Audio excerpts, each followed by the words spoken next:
요즘 네티즌 사이에선 2018년 은퇴한 이재철 목사가 소환되고 있다. 이 목사는 서울 100주년 기념교회에서 고별 설교를 하면서 여러분들은 지금부터 이재철을 버리셔야 합니다.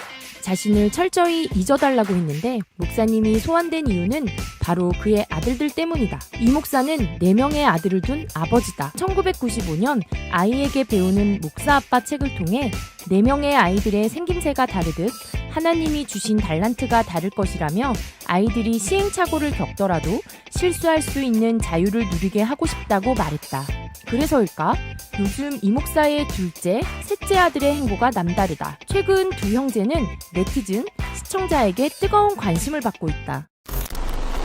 이 목사의 셋째 아들 이승윤은 JTBC 예능 프로그램 싱어게인 무명가수전에서 30호로 활약 중이다. 싱어게인에서 그는 이슈 메이커로 매주 팬덤을 형성하고 있다. 63호와 라이벌로 맞붙게 된 이승윤은 경연 무대를 앞두고 이렇게 말했다. 누가 이기든 지든 패배자를 심사위원분들로 만들자. 이승윤의 한마디는 오디션의 품격을 높였다. 심사위원의 평가가 참가자의 운명을 가르는 오디션 프로그램에서 그는 승패와 무관한 공연장으로 탈바꿈시켰다. 이효리의 치티치티 뱅뱅 노래를 자신만의 스타일로 소화한 그는 강력한 비트에 리드미컬한 그루브, 웅장한 현악, 강렬한 록 사운드 등을 결합시켜 오디션에서 듣기 힘든 과감한 편곡으로 심사위원들을 놀래켰다. 30호는 이날 어디에서도 보기 힘든 새로운 음악의 탄생이라는 심사평을 받으며 심사위원들을 진짜 패자로 만들었다. 이승윤은 중학교 때부터 기타를 시작했는데 큰형이 기타를 치는 모습이 멋져 보여서라고 밝혔다. 솔로 가수 겸 밴드 알라리 깡숑의 보컬인 그는 2016년 정식 데뷔했지만 이름을 알린 것은 싱어게인을 통해서다. 탈락 후보에서 추가 합격으로 싱어게인 4라운드에 진출한 이승윤이 어떤 결과를 보여줄지 기대감을 높인다. 안녕하세요. 천재 이승국입니다. 이승윤의 형이자 이 목사의 둘째 아들은 천재 이승국 채널을 운영 중인 인기 유튜버이다. 구독자 27만 명을 보유한 그는 영화 및 드라마 리뷰, 코믹 영상 등 다채로운 콘텐츠로 사랑받고 있다. 가장 화제가 된 영상은 2019년 할리우드 스타 배우 드웨인 존슨과의 인터뷰였다. 식상하고 뻔한 질문이 아닌 수준 높고 진정성 있는 인터뷰에 드웨인도 감탄을 금치 못했다. Wow, that's a great question. 5분으로 제한된 인터뷰가 9분으로 늘어난 것을 보면서 네티즌은 이승국은 진짜 천재다라고 반응했다. 이승국은 지난해 JTBC 스튜디오와 전속 계약을 체결하고 유튜브 크리에이터 활동 외에도 진행자, 광고 촬영 등 다방면에서 종합 방송인으로 가능성을 인정받고 있다. 30호 이승윤과 천재 이승국이 형제인 것을 알게 된 네티즌은 두 사람 다 매력 넘치는 미친 유전자라는 반응이다. 이재철 목사님, 어떻게 이렇게 멋진 아들로 키워낼 수 있었나요? 이 목사 가정의 자녀 교육 헌장은 신명기 6장 7절이다.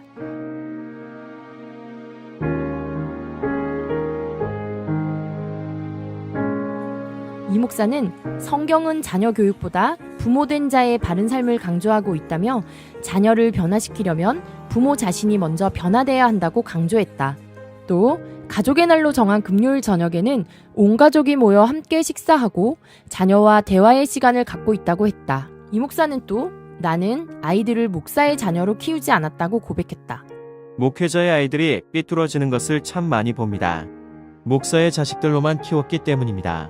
저는 내 아들 중 어떤 아이에게도 너 목사 아들이 왜 그래 라고 말한 적 없습니다. 대부분의 목사들이 자녀와의 관계에서 갈등을 낳는 경우가 많습니다.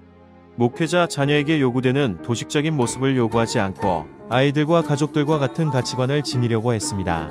세상 사람들이 추구하는 길과는 다른 길을 걸어가려고 했습니다. 자녀들이 어릴 때부터 동요해줬고 잘 자라줬습니다. 목사의 아들이기 때문에 어떤 것에 구속을 받거나 그러지 말고 하나님이 너를 이승윤으로 만들었으니 이승윤답게 살라고 가르쳤습니다. 자녀들 스스로 목사의 아들답게 처신하려고 애써주는 측면은 있었습니다. 목회자는 부르심을 따르고 그 자녀는 아빠와 엄마를 따른다는 말이 있다. 일부 목회자 자녀들이 무리를 일으키는 풍조에 견져볼 때 자녀들에게 진정한 자유와 온전함 가운데 살아가는 방법을 스스로 터득하게 한 이 목사의 가르침은 의미 있게 다가온다. 아버지의 그늘이 아닌 실력으로 인정받으며 팬들에게 가수 이승윤, 인기 유튜버 이승국으로 불리는 두 사람을 박 기자와 미션 라이프도 쭉 응원하겠습니다. 다음엔 꼭 인터뷰로 만나요. 안녕!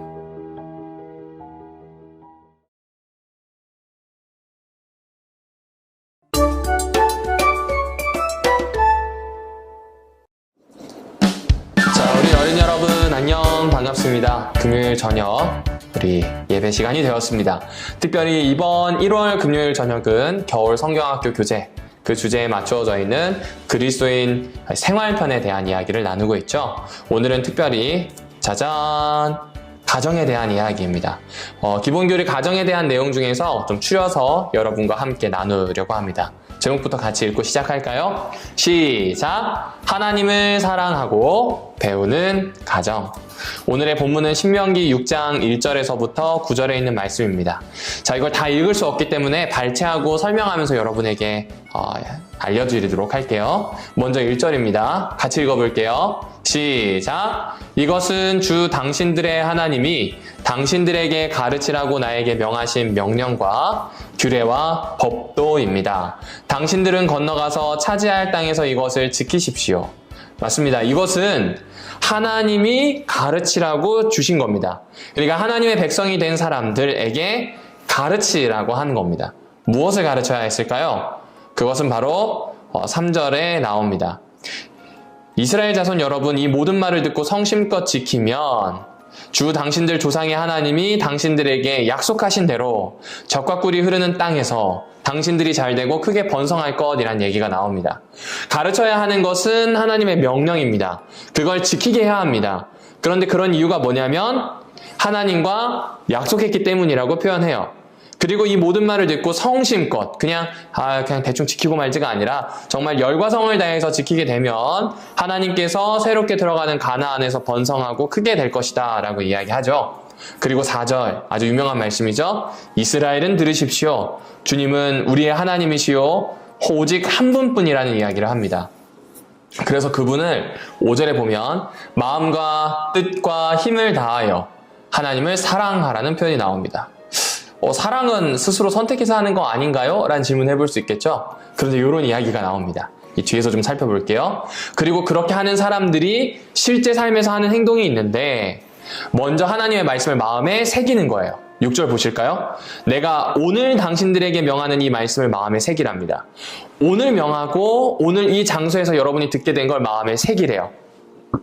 마음에 새기는 거죠. 그 다음 7절 자녀에게 부지런히 가르치는 것으로 이야기가 나옵니다. 그러니까 가정이라고 하는 것을 신명기 6장을 통해서 보면 하나님 나라 백성들이 가지고 있는 가장 작은 단위의 공동체입니다. 특별히 가나안을 들어가기 위한 이스라엘 공동체의 제일 작은 단위가 뭐라고요? 가정이었어요. 그런데 이 가정이 해야 하는 일은 한 사람 한 사람이 결심하고 가정 안에서 이루어야 하는 일은 하나님의 명령을 성심껏 지키는 것, 그리고 그 하나님의 명령을 성심껏 지키기 위해서 내 마음에 새기는 것, 자녀들에게 부지런히 가르치고 또 가르치는 일이라고 표현하고 있습니다.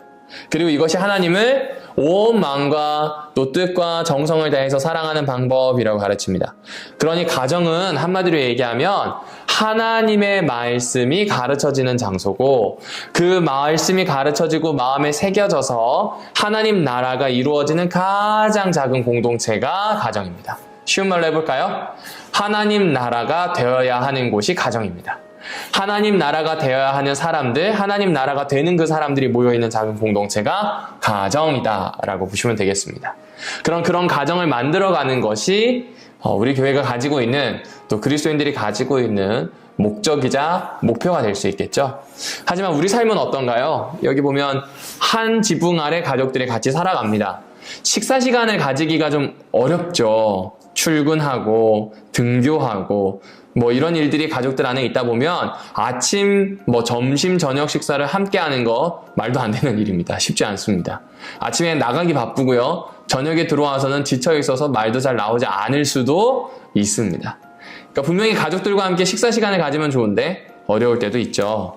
여행은 어떻습니까? 코로나 때문에도 어려웠지만 가족들 일정 맞추는 것도 생각보다 쉽지 않고요. 비용도 많이 듭니다. 언감생심일 경우도 적지 않을 때가 있습니다. 그리고 TV도 있겠죠. 옛날에는 TV를 보는 그 시간이 가족들이 다 모이는 시간이었지만 현재는 스마트폰이 각각의 손에 다 들려 있습니다. 모이는 게 쉽지 않아요. 그냥 이 공간 안에서 같이 거주하고 있는 사람이라고 하는 느낌이 더 일상에서 큰 것 같다. 그런 생각을 해봅니다.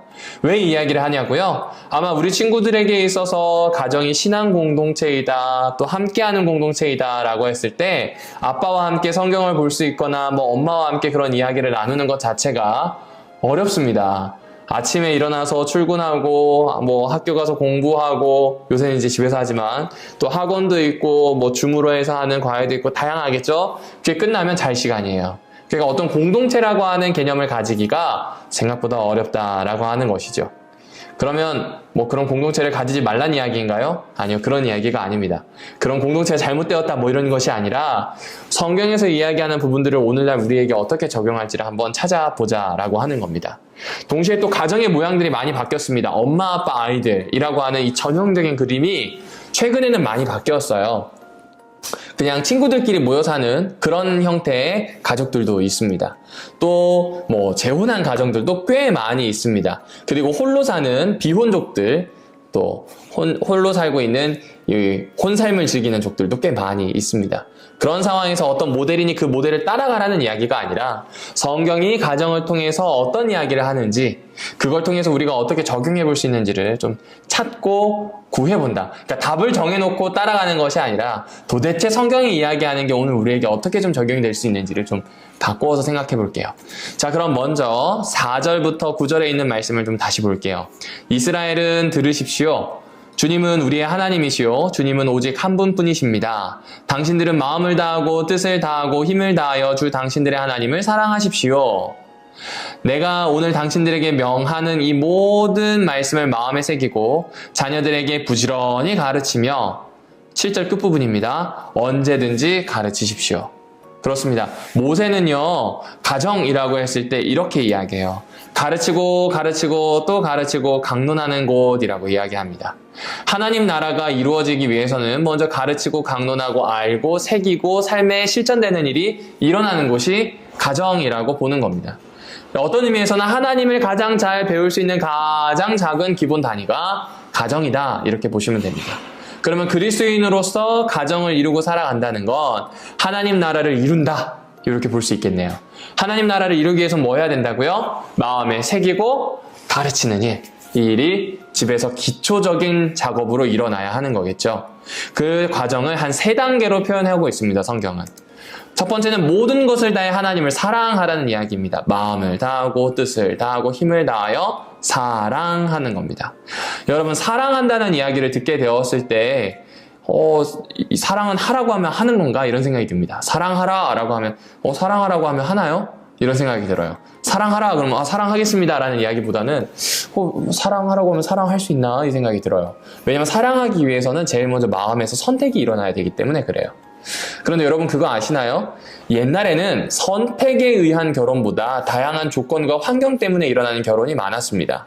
그럼 언제부터 자기가 선택하고 사랑하는 사람과 함께하는 결혼이 시작되었을까요? 낭만주의라고 하는 것, 이것이 시작될 때라고 보시면 됩니다. 이 주의라고 하는 것은 사람들이 생각했던 그 생각의 큰 덩어리를 주의라고 좀 표현을 하는데, 낭만주의의 생각 중에 하나가 나는 사랑하는 사람과 결혼할 거야 라고 하는 생각이죠. 거의 근대에 와서 생긴 겁니다. 긴 인류 역사 중에 한 300년, 400년도 채 안 되는 아주 짧은 역사 안에 난 사랑하는 사람과 결혼할 거예요 라고 하는 이슈가 생겨나게 된 거죠. 그럼 그 전에는 두 가문의 안전이라든지 혹은 남녀가 서로가 서로에게 쌍무적으로 좀 보완이 될 수 있는 그런 형태의 결혼이 훨씬 더 많았다고 하네요. 그럼 거기에 사랑이 없었을까요? 아니요, 그렇지 않습니다. 우리처럼 낭만적인 사랑을 주로 보는 사람들이 보지 못하는 사랑이 거기에 있었습니다. 책임, 헌신, 돌봄 이런 것들이 있죠. 내가 누군가를 선택해야만 책임, 헌신, 돌봄이 나오는 게 아니라 그냥 내가 결혼 관계에 들어갔기 때문에 이를 돌보고 사랑하고 책임지는 그런 관계. 어떤 면에서는 더 무화적인 사랑, 나를 제거하고 이타적으로 하는 사랑이라고 볼 수도 있겠다 하는 생각이 듭니다. 그럼 모든 것을 다하여 하나님을 사랑하라 라고 하는 것은 낭만적으로만 받아들일 것이 아니라 나와 하나님 사이에 관계가 형성이 되었으니 그 관계에 대해서 책임을 지는 것이라고 생각해 주시면 돼요. 하나님이 나와 어떤 관계를 맺으셨어요? 나의 왕이 되시겠다. 나는 그분의 백성이 되겠다. 그분이 나의 창조주이자 나는 그분의 형상이 되겠다 라고 하는 이야기를 해주시고 관계를 맺으셨습니다. 우리는 그 관계를 믿었어요. 고백했어요. 그럼 살아내야 합니다. 어떻게요? 사랑하는 것으로요. 사랑하는 것으로 살아내야 합니다. 책임을 져야 하는 거죠. 그 약속을 잘 지키는 겁니다. 이스라엘에게 말씀하시는 신명기 6장 초반부 너는 주의 너의 하나님의 말씀을 잘 지키고 성심껏 지키는 것이 바로 그분에 대한 사랑을 표현하는 겁니다. 여러분 잘 알고 있는 것처럼 이 사랑이라고 하는 걸 이야기했을 때 남녀를 제일 먼저 떠오르게 되죠. 남녀를 성경에서는 돕는 배필이라고 합니다. 이 성경은 남성 중심적으로 그 당시에 쓰여져 있기 때문에 사실은 양쪽에 해당하는 이야기인데 남자 중심적으로 이야기하더라고요. 그래서 줄여보면 이런 내용입니다. 남자의 소명을 여인이 귀히 여겨주는 거예요. 그게 돕는 배필입니다. 두 번째는 남자의 기쁨을 함께 나누는 것. 그것이 바로 여성인 돕는 배필이 하는 겁니다. 그 다음 금지 명령. 하나님이 하지 말라는 명령을 존중하는 존재. 그 존재가 누구예요? 돕는 배필입니다. 이건 남자가 여자에게 돕는 배필이 되고 여자 역시 남자에게 돕는 배필이 된다는 이 상호간에 있어야 되는 관계겠죠. 그럼 이 관계 안에서는 무시라든지 경멸 이런 거 일어나면 될까요? 안 될까요? 안 됩니다. 안 됩니다. 어떤 차이를 가지고 그 차이를 가지고 선을 긋고 상대방을 좀 뭐라 그럴까요? 좀 험한 말을 하고 폭력을 쓰는 것 일어나서는 안 되겠죠. 안 되겠죠. 비교하거나 상대를 무시하는 것은 이 사이에 절대 있어서는 안 됩니다. 서로 사랑하라고 했을 때 그런 모든 것을 내려놓고 서로가 서로를 존중하는 것에서부터 시작하게 됩니다. 특별히 이 돕는 배필이라고 하는 단어는 인간에게만 사용된 게 아니에요. 본래. 성경에 나오는 19번의 돕는 배필 중에 16번이 하나님에게 사용되었어요. 하나님이 성실하게 하나님 사이에서 또 하나님이 성실하게 이 피조물과 가지는 관계에서 자신을 표현하실 때 돕는 배필로 표현하셨다는 것을 기억해 주셔야 합니다. 어떻게 해야 된다고요? 모든 것을 다해 사랑하는 것부터 시작해야 됩니다. 책임지는 정신, 헌신하는 정신, 그리고 내가 그 관계를 맺었다면 나를 생각하기보다 상대방을 먼저 관심을 가지고 생각하는 것 필요하다는 겁니다. 하지만 그러기가 너무 힘듭니다. 나 있고 너 있잖아요.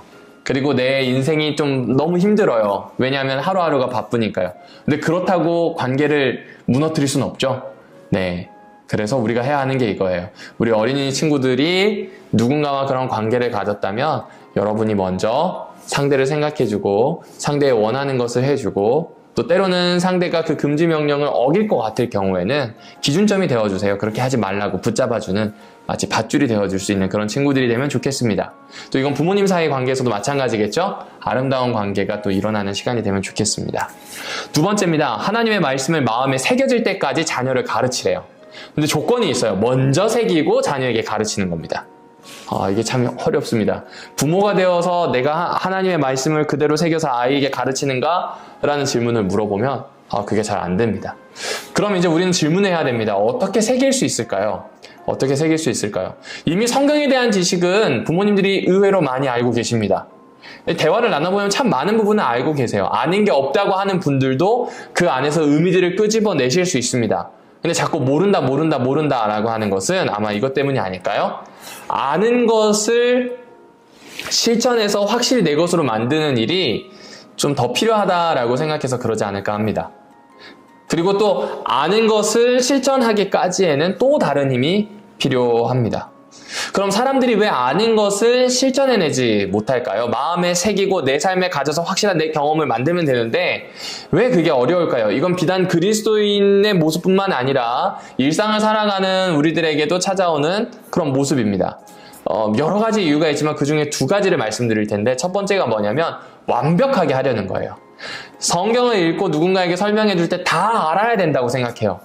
모릅니다. 성경 자체가 고대 문서이고 계시받은 것이기 때문에 인간이 아무리 들춰내서 알려고 해도 다 그 의미를 파악할 수가 없습니다.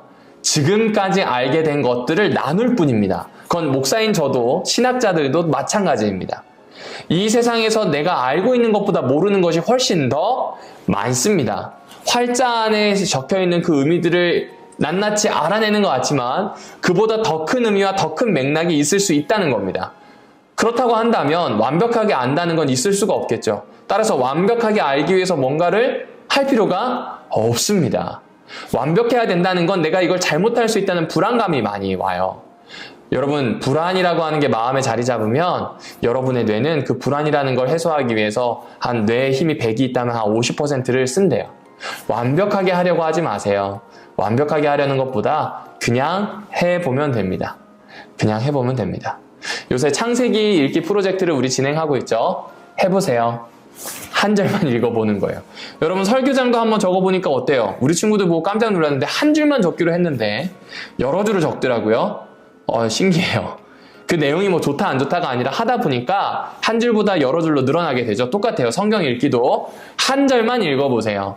오늘 본문에 한 절만 읽고 그 다음날도 한 절만 읽고 그렇게 쌓이다 보면 궁금해지기 시작하기도 하고 익숙해지기도 하면서 더 읽어낼 수 있게 될 겁니다. 일단 한 절만 읽어보는 겁니다. 창세기 읽기 프로젝트 한번 그렇게 해볼게요. 물론 가정 안에서 하나님의 말씀을 읽으려고 하는 분위기 역시 또 예배를 드리려고 하는 것도 마찬가지입니다. 예배 전체를 다 완벽하게 하려고 하지 마시고요. 잠미만 하셔도 좋아요. 짧게 기도만 나누셔도 좋습니다. 그렇게 마음에 새기는 가장 작고 사소한 일을 하는 게 필요합니다. 그리고 이것을 지속해야 되는데 내 경험으로 만들 때까지 지속해야 되는데 지속이 안 되는 이유가 있어요. 확신의 경험이 없어요. 다른 말로 해볼까요? 왜 이것을 해야 되는지 제대로 알지 못할 때 그렇습니다. 이 왜 이것을 해야 되는가라고 하는 건 생각보다 긴 시간이 필요합니다. 긴 시간 동안 경험하면서 끊임없는 실패와 좌절과 여러 가지를 맛보면서 이게 쌓이게 되어 있습니다. 운동을 한번 예를 들어볼게요. 어떤 운동이든지 여러분이 처음부터 잘 하는 사람 있을까요? 아니요. 여러 번 연습해야 되고요. 어떤 운동이든지 그 운동하고 있는 부위는 다치게 되어 있습니다. 살도 까지고요. 굳은 살도 배기고 그래야 됩니다. 그 시간이 거치고 나가게 되면 이제부터 내가 하는 운동 행동에 자신감이 생깁니다. 야구하는 친구들 중에 투수 친구들은 이제 내가 이걸 마음먹은 대로 변화구로 던질지 아니면 포심으로 해서 직구로 던질지 이제 이게 정리가 되는 거죠. 그런 확신의 경험이 있기 위해서는 꾸준히 해나가는 게 필요합니다. 꾸준히 해나가면서 뭘 해야 된다고요? 잊지 마셔야 돼요. 내가 이걸 왜 해야 되는지 명확히 그 이유를 찾아야 됩니다. 목사님이 설교하면서 신앙을 하라고 하는 이유와 목사님이 하나님이 이렇게 우리를 사랑하신다고 하는 이야기는 목사님의 이유예요. 엄밀히 따지면. 그건 여러분이 듣고 알았다로 넘어가게 되면 모르는 거예요. 여러분이 그걸 알았다면 그게 과연 그런가 성경을 살펴보기도 하고 여러분의 삶에서 경험하는 것과 대조나 비교를 해보기도 하면서 여러분의 것으로 만들어야 합니다. 그래서 신앙의 이유가 여러분의 것이 되어야 됩니다. 그러려면 어떻게 해야 될까요? 네, 매번 끊임없이 여러분이 스스로 이걸 내가 왜 해야 되는지를 질문해야 되겠죠. 그리고 아까 얘기했죠. 작고 사소한 것들로 하나하나씩 도전하면서 이루어가는 일이 필요할 겁니다. 세 번째입니다. 집안 곳곳에 환경을 만들어야 돼요. 말씀을 가까이 할 수 있도록요. 제일 방해가 되는 것이 휴대폰이다 라고 하면 휴대폰은 각자 방에 두고 거실에서 시간을 보내는 겁니다. 티타임도 좋고요. 아니면 가족들과 보드게임 하는 것으로 시작해도 좋아요. 여하튼 거실이라고 하는 공간에서 함께 하나님의 말씀을 가르치고 그런 이 가정의 모습을 잡아가고 싶다. 그렇다고 한다면 환경을 만들어 보는 겁니다. 뭐 TV가 있다면 TV 같은 경우에 전원을 뽑아 놓으셔도 좋죠. 아니면 그걸 가려 놓으세요. 가려 놓으셔도 좋습니다. 아니면 뭐 아침이나 저녁 시간에 예배를 드리려고 한다? 그럼 그 시간을 정말 그렇게 드릴 수 있도록 해보는 겁니다. 아침에 일어나서 무슨 책을 읽을까 고민하면 그 고민하는데 30분이 갑니다. 책상에 여러 책이 올려져 있으면 어렵죠? 하지만 책상에 딱 한 권의 책이 있으면 아침에 일어나서 고민도 하지 않고 그 책을 읽게 됩니다. 맞나요? 맞아요. 열쇠가 여러 개 있으면 그 열쇠를 찾아서 어떻게 넣어야 될지 고민하는데 집 열쇠가 딱 하나만 구별되어 있으면 그거 들고 나갔다가 들어오면서 그걸로 엽니다. 똑같은 겁니다. 집안에서 성경을 가까이 할 수 있도록 하나님의 말씀이 자꾸 가르쳐지고 강론될 수 있는 환경을 만드는 것이 좋습니다.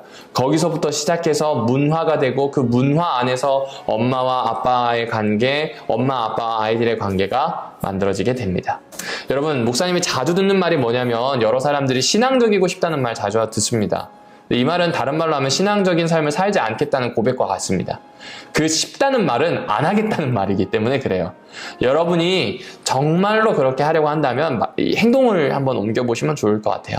나쁜 환경을 끊어내기 위해서 뭐 필요 없는 어플리케이션이라든지 필요 없는 것들 버릴 수 있는 건 버리고 정리할 건 정리하는 겁니다.